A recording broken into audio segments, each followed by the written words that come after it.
પણ શપથ ગ્રહણ કર્યા છે। મંત્રી તરીકે તેમને સ્થાન આપવામાં આવ્યું છે, ત્યારે તેમના પરિવારે પણ ખુશી વ્યક્ત કરી।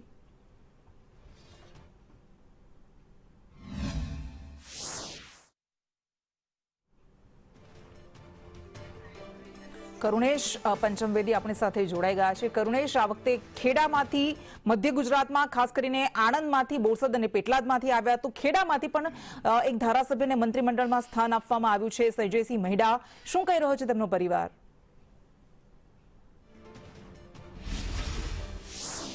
જી કૃષ્ણા, સૌપ્રથમ તો આપણે કહી દઉં કે ખેડા જિલ્લામાંથી એક ક્ષત્રિય ચહેરો પસંદ કરવામાં આવ્યો છે। મહુધા વિધાનસભાના જે ધારાસભ્ય હતા સંજયસિંહ મહેડા, સંજયસિંહ મહેડાને મંત્રીમંડળમાં સ્થાન મળ્યું છે।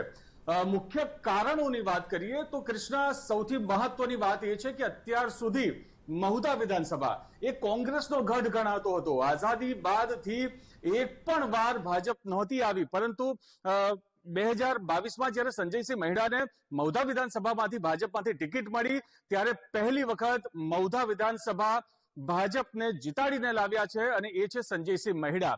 અને અત્યાર સુધી જ્યારથી તેમને રાજકારણમાં તેઓ પ્રવેશ્યા છે, અત્યાર સુધી નિર્વિવાદિત ચહેરો સંજયસિંહ મહેડાનો અત્યાર સુધી રહ્યો છે। કોઈ પણ વિવાદોમાં તે જોવા નથી મળ્યા, અને આ જ તમામ જે કારણો છે એ ચોક્કસ આ તમામ કારણોને ધ્યાનમાં રાખીને જે ભારતીય જનતા પાર્ટી છે એ આ ચહેરાની પસંદગી કરી છે, મંત્રીમંડળમાં સ્થાન આપ્યું છે। તેમનો પરિવાર આ જ સમાચાર સાંભળીને સતત સંદેશ ન્યૂઝ લાઈવ સવારથી જોઈ રહ્યો છે, અને જે પરિવાર જે છે તે ખૂબ જ ખુશી વ્યક્ત કરી રહ્યો છે કે મંત્રીમંડળમાં તેમનું સ્થાન મળ્યું તેમના પરિવારના સભ્યને, ત્યારે ખૂબ જ ખુશ છે। તેમના ડોટર સાથે વાત કરીએ।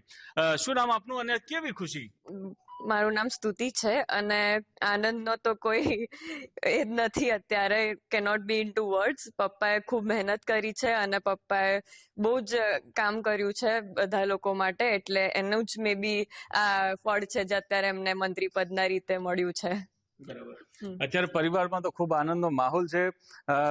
જે રીતે આપના ફાધરને આ જે પદ મળ્યું છે, કેવી એમની સફર રહી રાજકારણની? અને સ્વાભાવિક છે કે રાજકારણમાં કોઈ વ્યક્તિ જાય તો પરિવારને એટલો સમય ન આપી શકે। આપે પણ એક ભોગ આપ્યો હશે પિતા પાસેથી, જે તમે સામાન્ય પિતા પાસેથી જે માંગતા હોય, કદાચ એમને સમય ન મળ્યો હોય, કેવો અનુભવ આપ્યો?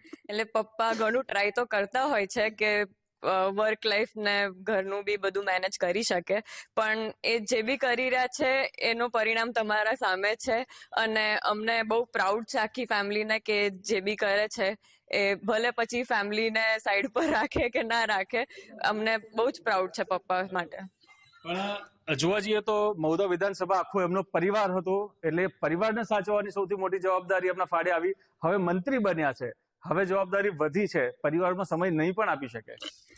વેલ, પપ્પા એવું બન્યું તો નથી કે પપ્પા અમારા માટે સમય નથી કાઢ્યો। એ બેસ્ટ આપે છે કે બધી જ વસ્તુ બધે જ મેનેજ કરી લે અમારા માટે, અને એ લોકો માટે બી એટલી જ મહેનત કરે છે।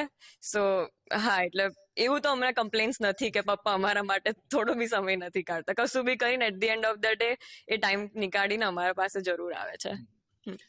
એમના માતૃશ્રી પણ છે, તેમની સાથે વાત કરીએ। બાપ, કેવી ખુશી આપના દીકરાને મંત્રીમંડળમાં સ્થાન મળ્યું છે? કેવી ખુશી? હું ઘણી જ ખુશ છું, અને ઘણી જ એમની પ્રગતિ આગળ વધી જાય તેવા મારા આશીર્વાદ છે, અને ખૂબ ખૂબ ખુશી થાય એવી છે શુભેચ્છા મારી। અને તમામ